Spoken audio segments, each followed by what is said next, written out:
बर'बाजार दखरा दुलाराय बर' फरायसा आफादा मोनसे बाइक रेलि दिनै फुंनि समावनो ओंखारदों। बिथांमोना दखरानि सिङाव मोनफ्रोमबो गामि गामि हाबनानै जे सोलोंथाइ बिथिङाव मोनसे जांख्रिथाय लाबोनो थाखाय बिथांमोना दिनै बाइक रेलि हानजा ओंखारदों। बे समाव हाबाफारिखौ लानानै आं बे समाव दखरानि आफादगिरि ओमफ्राय मिथिनो नाजागोन हाबाफारिखौ लाना मा बुङो।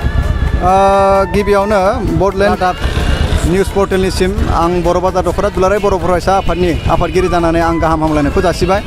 बे समाव उदालगुरि जिल्ला दुलाराय बर' फरायसा आफादनि बिथोन बायदियै जोङो जोंनि दखरानि सिङाव थानाय गासै 35 गामिनिफ्राय जोङो गंथामै बाइक बिहरनाय जादों।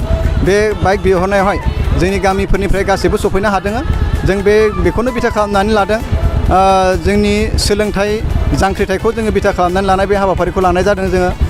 जोंनि सोलोंथाइया रासिननिफ्राय रासिन जानांगौ आरो जोंनि सोलोंथाइ लाफुबाय थानाय समावनो जोंनि लाइमोन सेंग्रा सिख्ला बिथांमोना जौ जुवा बा ड्राग्स बा बबेबा रिजर्टफोरावहा पार्टि खालामनाय, बबेबा बेरायनाय थावनियावहाय गोजा लोंनानै बियार लोंनानै जोंनि समखौ नस्थ' खालामनाय, बेखौ जोङो जोंनि दखरानि सिङाव थानाय जि 35टा गामि दङ बे गामिफोरनि रायजो राजाफोरनि सिगाङाव जों बेफोर माखासे गाज्रि माबानिफ्राय थासारिनिफ्राय जोङो जेनेबा बारग'नो हायो, जों बेखौ बिथा खालामनानैनो दिनै उदालगुरि जिल्ला दुलाराय बर' फरायसा आफादनि बिथोन बायदि आरो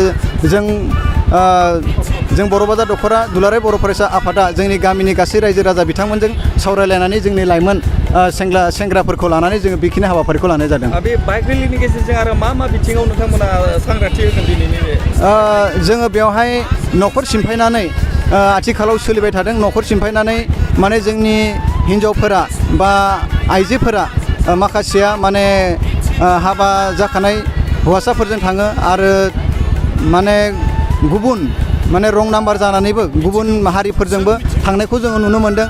दा जोंनि बेलायावहाय बियो बिराद मोनसे माने जोङो प्रब्लेमखौ सल्भ खालामनो हायै मोनसे थासारिखौ जोङो मोनबाय थानो हादों।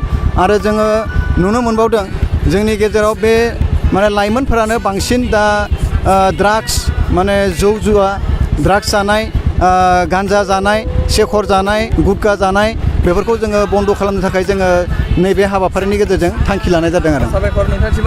उदालगुरि जिल्ला एबसुआ आथिखालाव बाइक रेलि आरो साइकेल रेलि खालामनानै जिल्लानि सिङावनो हाबाफारि लागासिनो दङ। बे समाव जिल्ला एबसुनि जे दैदेनगिरि दङ, हाबाफारिया सोलिबाय थादों। बिथाङा मा बुङो दा दिनैनि हाबाफारिखौ लानानै?